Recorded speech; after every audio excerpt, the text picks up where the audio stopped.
it's clear that Sean Hannity didn't go to law school. The Constitution is the floor. Yeah.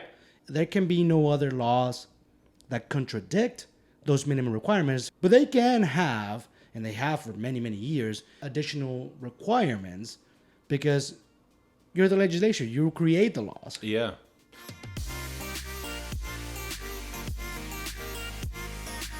All right, so we're back. Welcome back to Lawish. Today we have another update. We talked about, I think this is the first time that we actually do back-to-back episodes on the one topic. Today we're talking about the latest developments of the whole Raid-a-lago saga. The aftermath. So there was an article that came out today, and this is the beginning of the discussion. We're obviously going to talk about some stuff that has happened since, and so some developments in the whole saga. But the one article that I wanted to start with, and this is one that I told you about earlier today, was there was an article in the Wrap, and I'm using my cell phone because I forgot my laptop. But there was an article by the Wrap that said, of course, it's not working. There we go. Sean Hannity gave his opinion on the FBI investigation on Trump. And the quote that they used for the headline was, "Being a felon is not a disqualification for the presidency." I mean, and I'll post the article and the link to the article in the description. But I'll post like the little snapshot of the article so you guys can see what I'm talking about. But one thing that Hannity was pointing out in his interview, or I said actually I think it was his show. One thing he was talking about, he was like, "Hey, well, the Constitution does not bar felons from serving as presidents," and his point was, being a felon is not a disqualification, quote unquote. He says, and this is kind of weird, but he says, "So even crimes potentially far more serious than what is being alleged, potential mishandling of classified information, doesn't stop somebody from seeking the presidency."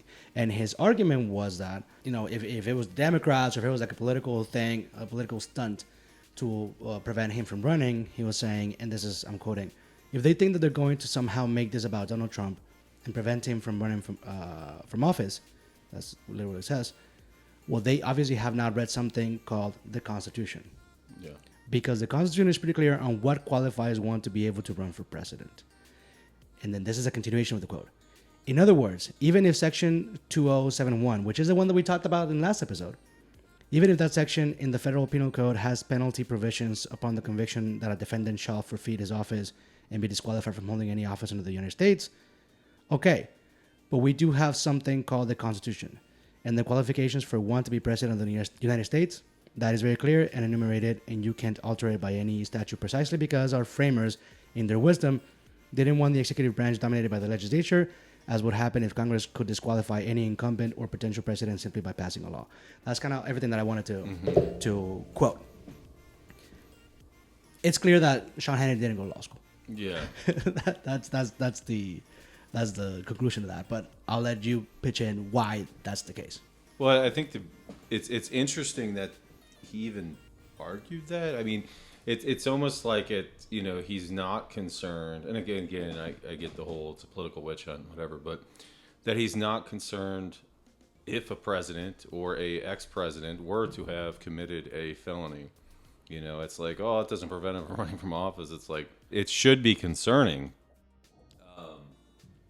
So that's just, I guess, my initial point. I find it funny that that's where we're at now. We're arguing that that's not enough. And I think the issue ultimately is kind of one that would be moot. And I say that because under 2071, in order for somebody to be found guilty under that, it doesn't necessarily require that the documents that were taken or destroyed be, something of significant importance. But in order for the penalty to take place, barring that individual from running from office again, I believe it would have to be. Now, it doesn't by statute have to be.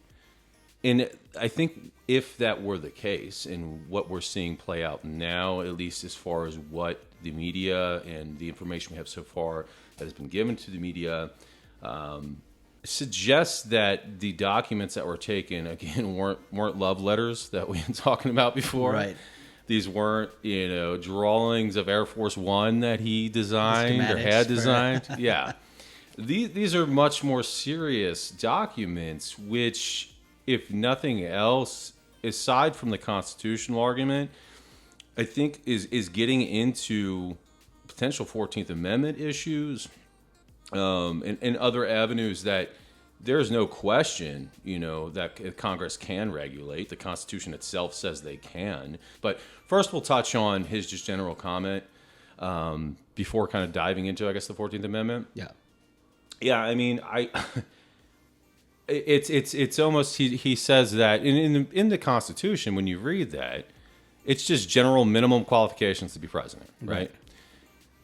Just as we have a lot of other very kind of basic outlines within the Constitution, because that's what the Constitution is, right? It's just kind of general, basic outline for our government, but it doesn't prevent Congress from adding to that, right?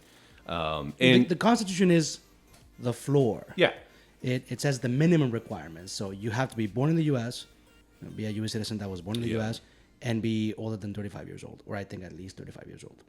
Yeah. But that's it. He's right to the extent that there can be no other laws that contradict those minimum requirements. Absolutely. Legislature cannot definitely just randomly say, well, now we're going to allow people who are 20 years old to be president of the United States. They cannot do that.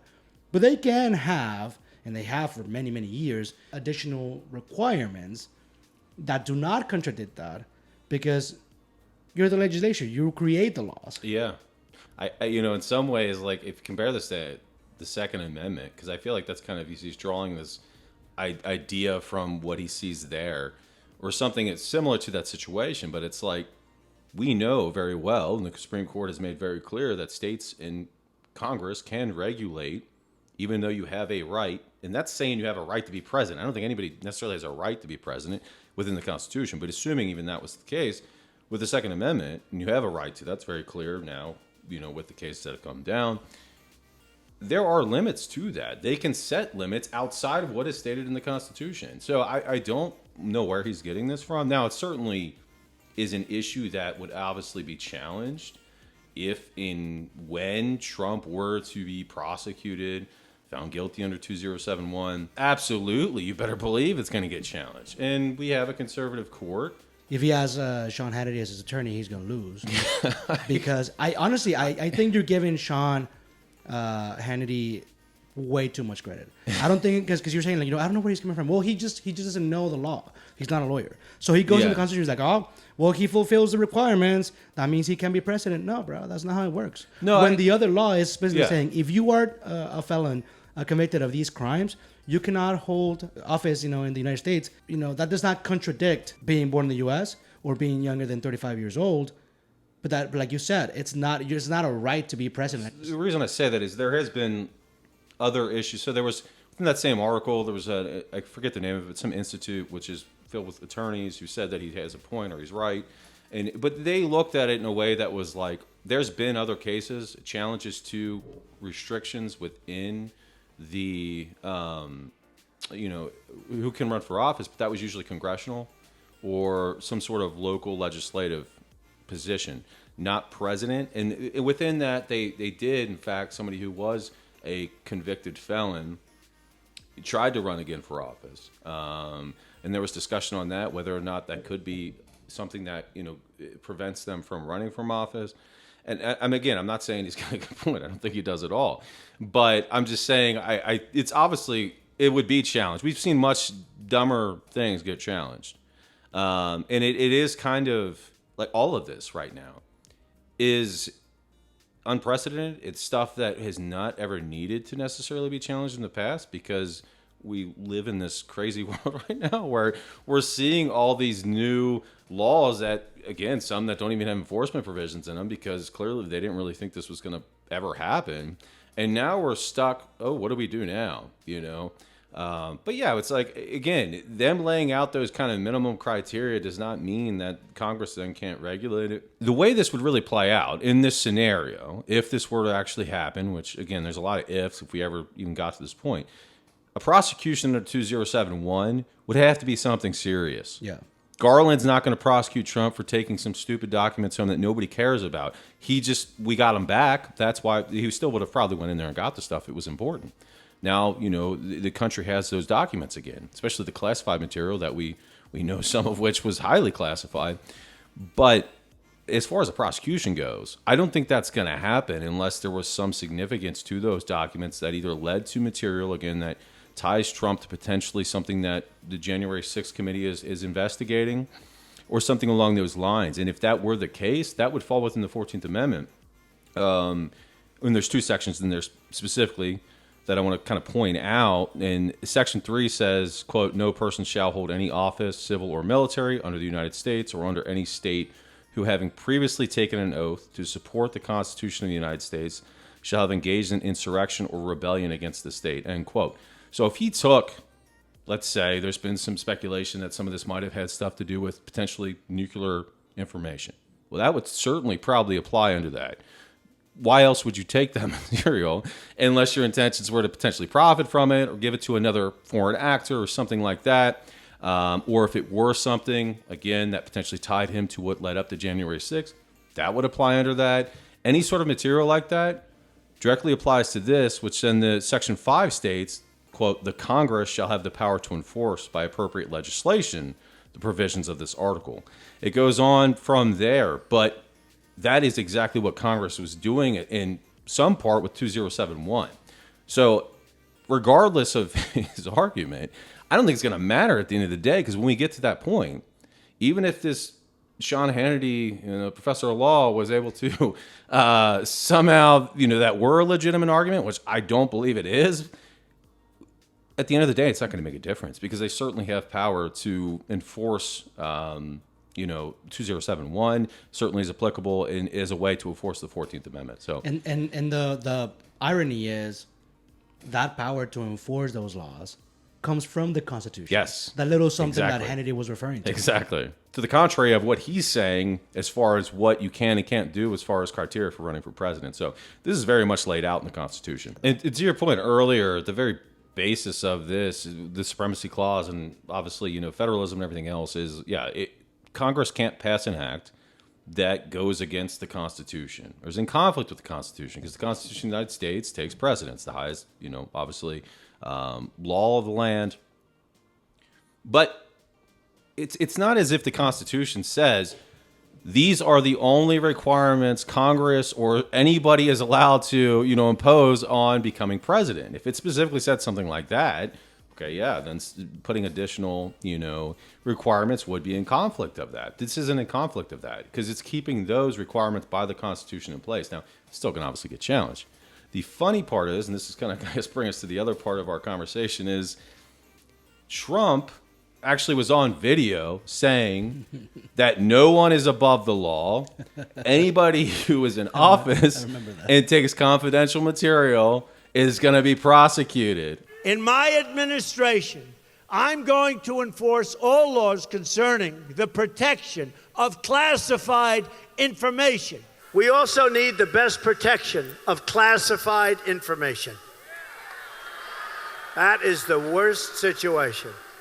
Hillary's private email scandal, which put our classified information in the reach of our enemies, disqualifies her from the presidency. Forget about what was on the emails. It's irrelevant. Although many of them were classified, highly classified, and you go to jail for that. And here we are now, where everybody in Trump's team wants to play dumb, make up 75 different excuses that contradict each other to now get him out of this situation. So it's kind of... It's just, what about Benghazi though? Well, that is true, and Hunter Biden's emails. No, but it's crazy, because not only did he make penalties worse for people in this situation, but he also was literally on video talking about this exact same thing. Now he's now being prosecuted. The intent behind it, and now he's essentially arguing against himself. Yeah. Which is funny, because we've seen throughout the the updates since our last video and when this all occurred, his team, his legal team, and him, has said... You mean Sean Hannity? Well, Sean Hannity, constitutional lawyer, said there were no documents Then it was, if there are documents, the FBI planted them there. Then it was, well, if there are documents, they were unclassified. And he said he had a standing order to unclassify those documents, which is... Bolton is like, yeah, no standing order. His national security advisor at the time said no. And there's been discussion on that too, but it's like we've heard at least 3 or 4 different excuses of, what was going on and to what extent Trump knew. The latest excuse is he had so much stuff going on at the time because he was persecuted by these witch hunts that he overlooked that. He thought he turned everything over. Well, again, when the FBI came to his house, this was after all that happened. Now, you could argue that January 6th, he wasn't in office anymore. But when an attorney specifically signs off on saying everything's been turned over, and they came there, and you've obviously went through the area where everything was stored and looked for this material, that's a little hard to believe. For the listeners who are not aware of the implications of that, and this one applies more to when you're in court, right? But when you're in court and you're representing anything and signing your name, your signature as an attorney, that has value more so than just any signature you would put on a contract or anything else. So much so that as an attorney, if you sign something knowing it's not true, you can get held in contempt, you can get disbarred, you can get penalized in different ways. The main point being, an attorney is an officer of the court and should have integrity that is beyond any other random person on the street. So I think that brings in a little bit of gravitas to what you're saying is when you have an attorney sign and say, yep, we turned everything over, everything that we had, that signature, that certification means something. Yeah, and the attorney signed it on behalf of Trump too. So it's not as easy as just trying to now play, oh, we had no idea, it was an honest mistake. They repeatedly reached out asking if there were more documents, knowing there were more documents essentially. Yeah. But Trump obviously wasn't aware that there were insiders, which has come out since too, people who are working with the FBI who are close to Trump, that were well aware of where these were. And they wouldn't know where these were unless Trump knew where these were, right? So this isn't potentially, like some random person was just like going through his stuff and came across it. These came about because of the relationship with Trump. So yeah, it's interesting. And we now know too, there were in fact 11 boxes recovered, not including the 15 original boxes. The original 15, right. Of material. So now the count is 20. We're at 26 now. Yeah, and these are including not only confidential information, but the highest level of confidential information in some of the documents. Stuff. There was some top secret stuff. Yeah. So it's interesting. I do think it's funny that he's basically trying to argue what we had talked about last episode, where he said, "Oh, everything was unclassified," but then he tried to say every time he would take documents home, because that was the other reason. The sixth excuse they said was, well, every time Trump he likes to work, right? He's the hardest worker there is, right? So he would essentially take homework. Yeah, he would take homework home, including classified documents, and every time he took those home, while they were at his house, they became unclassified, and then immediately when he brought them back, were classified again. Yeah, reclassified. Which makes zero sense. It was like a geofence of classifications. Like when you go to the White House, exactly. It's as soon as you cross this threshold, there's certainly classified, reclassified, and when you leave, they're declassified. Yeah, what's the interesting is legally, once they become unclassified, the public is allowed to request those documents. And has access to this document. So, I mean, how do you get the toothpaste back in the tube? Yeah, and while we talked about that last time, forget you read that. Yeah, well, it's an order. There's been people that are like saying that there has to be these certain criteria to classify or unclassified documents. The law doesn't say that. Now, they're using common sense, saying what we talked about. You would have some sort of ceremony. You would document what was unclassified. I think Trump's got an argument that that's not required. But, one, common sense would tell you that's what you would be doing because there's a reason you're unclassifying. People need to know what's unclassified and what's still classified. But you can't just, when you leave, without anything, it's immediately unclassified. And then when it goes back, it becomes classified again. Yeah. That's not how that works either. Yeah. Not only that, but then you would also think that in the process of deciding what and how things get declassified, Yeah. you would have advisors Exactly. saying, hey, maybe it's not a good idea to declassify this just yet. Yes. Or, this one we kind of have gone through our due diligence, and we know that if we declassify this, it's not going to give an advantage to our, our enemies. Even then, you would have someone besides Trump who knows, who was at least, kind of consulted, hey, I'm going to declassify these for a homework, Exactly. For a class assignment. Exactly. Should I do it? And they would at least know, oh yeah, he asked me about it. And Bolton certainly should know that. Yeah, as a exactly. national security Which advisor. is why he was like, there was no standing order. Yeah. Yeah. This is a last minute kind of, let's throw everything at the wall, see what sticks. We'll throw. And honestly, I mean, when you litigate cases from a defense standpoint, you can argue in the alternative. I didn't do that, but if I did, it was explainable for these reasons, or it was understandable for these reasons. But when you're doing that before there's even charges brought, and you got 6 or 7 contradicting different arguments, you can see Trump is beginning to fall apart. He's nervous, and I think that a lot of that comes down to, again, he is now aware that there are people in his inner circle who are cooperating with the FBI, who are informants for the FBI now, and there's a lot of speculation that Jared is one of them. I could see that, but I don't know who knows. And there's a lot of push by Trump and the people in the Republican Party to unseal the affidavit, to put the search warrant out. There's obviously reasons that the Department of Justice does not want that affidavit unsealed because it names the people who are cooperating. Obviously, that's a problem. It would also potentially tip off people as to where the investigation's going, where they're going to go next.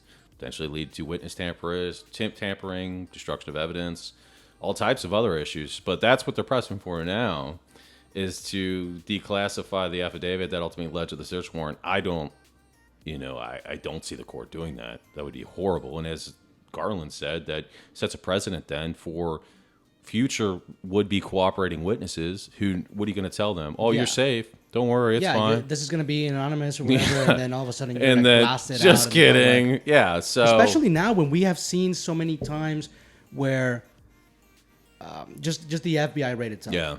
We saw how the FBI office in Cincinnati in Ohio got, some random person who presumably was there to rage against the FBI because the FBI raided Trump. And I say presumably to be kind of, give the person the benefit of the doubt, right? The person is now deceased. But there's a strong evidence that's the reason why they did what they did. So imagine if then you take an affidavit from someone who agreed to cooperate, anonymously, and then you blast them out in the media, their life is literally in danger. Yeah. From that point going forward. And after that, since that happened, you saw what a lot of people interpreted from Trump as a threat to Garland. Others said that it was genuine. Of course, depending on what side you're on. And I could see it as both. I think the timing's suspect, but it was after that occurred, he had put out he tried to get a message to Garland basically saying that, the country's on fire and I'm concerned about everything and just let me know, or I can help put the fire, or something like that. Insinuating kind of like, like if you back off, I can pull these people away or redirect these people. Like what is the bear, Smokey the Bear? Yeah. Like, only you can stop this fire. But it was like the way you do it is by leaving me alone. Yes. And I'll call out my goons. Exactly. Yeah, it's like a mob boss situation. Now, people on his side are like, no, I think he's just genuinely concerned. But how are you genuinely concerned? Oh, look at that fire. That fire is getting wild. Yeah. But you're the person that lit the fire up. And then you're the person that's holding back the firefighters. No, guys, hold on. But that fire is growing pretty bad. What the hell? I would find a hard time even seeing his supporters believe that personally. I know it's beneficial, but like deep down, I don't know that anybody actually really believes that. Yeah. But yeah, it's kind of, I don't know. Everything's blowing up. We just heard there was apparently surveillance video that was also subpoenaed by the FBI that actually led to Garland officially making the decision to go in. And I guess he sat on it for a week, interviewed people, but they subpoenaed not only the documents, but also surveillance video from Mar-a-lago which shows, I guess, people going in and out of the room with documents in a way that was very suspicious to the FBI after they had padlocked this and nobody was supposed to go in there. So, who knows what happened with potentially documents, if there were more documents, if documents had been destroyed, if they'd been moved. Now, the camera might show where they moved them to, if it was in a different room they got put. I don't know. We don't have the video footage yet. I assume at some point it's going to come out, maybe, but probably not until the trial's over. But yeah, I mean, it's not looking good for Trump. So now that we have talked about these different developments in the whole Raid-a-lago saga, let's entertain the idea for a minute, just so we can wrap up the video, that there is really someone in Trump's inner circle working with the FBI, the Department of Justice. So, assuming that there is really someone in Trump's inner circle working with the DOJ, Hillary Clinton. But then that wouldn't be Trump's inner circle unless things have changed a lot since 2016. And in reality, he's just chanting "lock her up" as a way to, As a kink. Yeah. Oh, wait, what? What? Bruh. Maybe as a diversion, like to kind of throw people off the scent. Yeah. They really love each other, and you're just like, oh no, she's the worst. And then the secret is like, they're just like super chummy. Yeah. So assuming that's the case, not the Clinton thing, but that someone is cooperating, who do you think it is? I mean, you mentioned earlier that it might be Jared. I think Jared's a good potential because I feel like he was very removed from Trump for the most part. He didn't seem to have the same loyalty to Trump. He's also, just kind of, I hate to say this, but he seems like somebody who would get scared very easy if the feds were going after him, where some of the other members of his cabinet and immediate family seem a lot more delusional in that aspect because they're used to kind of all these, and maybe not delusional to the extent that they've had a lot of investigations going on. Nothing's happened ultimately with those. I don't think Jared's as reassured of that. So I see that. But I also kind of think that it maybe be somebody that has more to lose. Where it's, they could really go down too. And I don't see that with Jared. Yeah, but I could see it being somebody that has more to lose because, again, there's got to be, to cooperate, I would imagine, on this level, knowing the potential implications and death threats and hate that you're going to get from a lot of people. The possibility that your name kind of be thrown out there. Especially if this does lead to an actual trial and you got to testify at some point. I think this is going to be somebody who has a lot to lose, and I don't see that with Jared because he has been removed. He has kind of been doing his own thing. But then again, they could even have unrelated stuff on him, and they're like, oh, we won't, prosecute you for this stuff, whatever, if you cooperate. But I wouldn't be surprised if it, and again, this goes back to me thinking ultimately this has more to do with January 6th, but if it was somebody in that group that does have a lot to lose, potentially espionage, terrorist charges, maybe even somebody like Giuliani, who now is in a spot that, and there's been talk that there might be more than one witness too, or more than one, insider informant. But I wouldn't be surprised if potentially it was him too, because he had access to everything. Yeah, and Giuliani was one of the ones that I was thinking of, kind of for some of the same reasons that you mentioned, but also at the same time is like you are someone who, in order for you to have more rather than less value as a cooperating witness, you need to be where the action is, right? Yeah. You can just be like someone who, I saw them walk one day from like 30 yards away. Yeah. So I kind of, it's kind of, you would need to have someone who is kind of close to where the action is, and they can speak to that, and maybe even produce some sort of evidence. So Giuliani was going to be one of my choices, because to your earlier point about Jared, also Giuliani seems like someone who would like fold very easily. Yes. We have this on you. Yeah. And he's like, oh no. Yeah. So then he kind of like flips on everyone. Yes. Know? Yeah. So, how do I get out of this? Yeah. Yeah. So I think those two are really good choices for the various reasons that you mentioned. It could be both. It could be neither. Who knows? But yeah, that's true. I don't see it being one of his immediate family members. If it were, I would think it'd be Ivanka, but I don't see that. I don't think it's anybody in his immediate family. That'll be like some, what is that show called? Succession? Yeah. Yeah. Dude, that'll be some Succession shit when it's like, I'm gonna betray my dad so I Yeah. can then become the next president of the United States. That would be. I don't know if something that would be else. her goal, but yeah, I could. But I don't think that's it. I think Giuliani, potentially Jared, but I think Giuliani is definitely. I think if there's somebody else who was involved in criminal activity that was very worrisome, it's Giuliani. Right. He doesn't seem to be the most law-abiding individual, unfortunately. At least not anymore. So yeah, but it's certainly interesting. We'll have to see where this All goes. right, well, we'll see what that spits out. Why don't you tell us what you think? So, for those of you listening on Spotify, there's going to be a poll, and the poll is really going to be 2 questions. Or I don't know if you can do 2 questions, so I'll just put like one but with different options. So, Yeah. For those on YouTube, let us know in the comments. So, 1 is: do you really believe the theory that there is someone in Trump's inner circle working with the FBI or with the DOJ, in development of this case?